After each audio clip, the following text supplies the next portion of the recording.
Hello, in this video I will show you how you can recover deleted pictures on POCO M7 Pro. First of all, open the gallery and here let me delete some of the pictures from here. Let's delete this one and after that, to recover these photos you have to click on this icon over here and you are now in the albums, and here you are able to find a recently deleted album.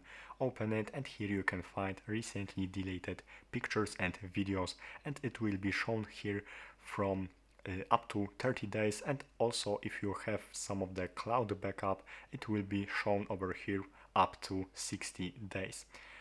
To recover this photo you have to select photos that you want to recover and now click restore over here. As you can see, I have this photo restored and I am able to find it in my main gallery section. That's all for this video. Thanks for watching and subscribe this channel.